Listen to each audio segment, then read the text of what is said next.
Amber, we are here live in Las Vegas at Influence 2021 for NSA. Congratulations on being one of the speakers here. How are you feeling today? Thank you. I feel great. I'm back at the mothership. I was actually born in Las Vegas, and my dad was playing drums right here at Caesar's Palace.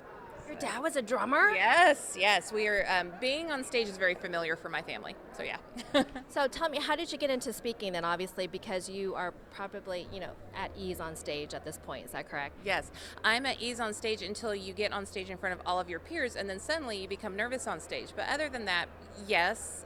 Started speech meets when I was in the 6th grade. I was on the debate team in college, and then I started speaking for marketing. So I've been doing that for 21 years, and in the past 8 years, started speaking professionally. So it's been a tough year and a half, as you know. Yes. How did you pivot your speaking business so that it becomes relevant and that you are able to continue to do your work?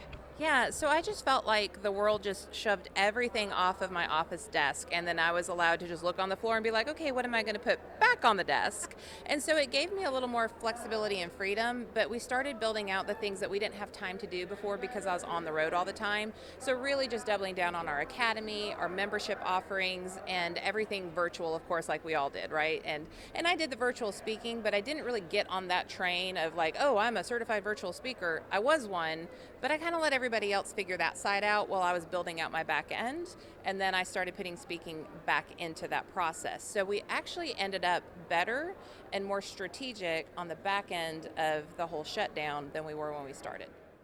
So then tell me, during that time too, NSA was still going. Were you still associating with NSA?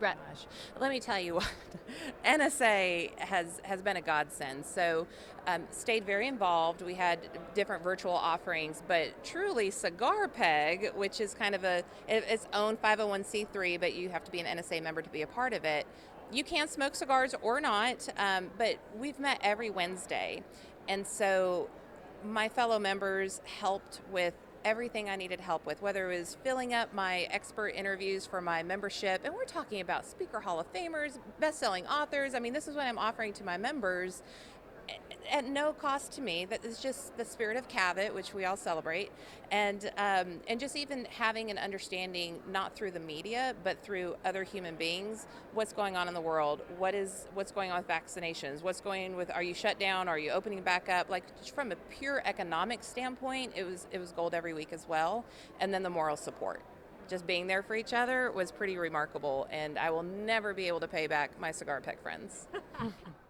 So your closing words of wisdom, advice to whether it's an entrepreneur or a speaker right now, we're getting back into live events, we're starting to pick up a business. What is your advice to them?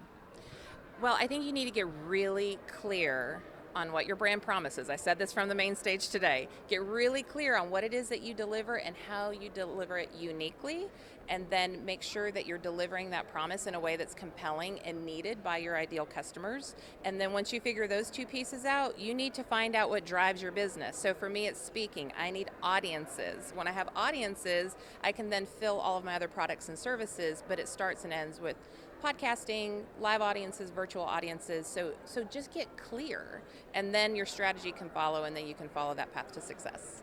Well, thank you so much for being here, and I don't even know if you even considered Las Vegas home or a second home, maybe. I was here for like a year, and then we moved back to California. Well, we love having you. Thank you so much for being here. Absolutely. Thanks.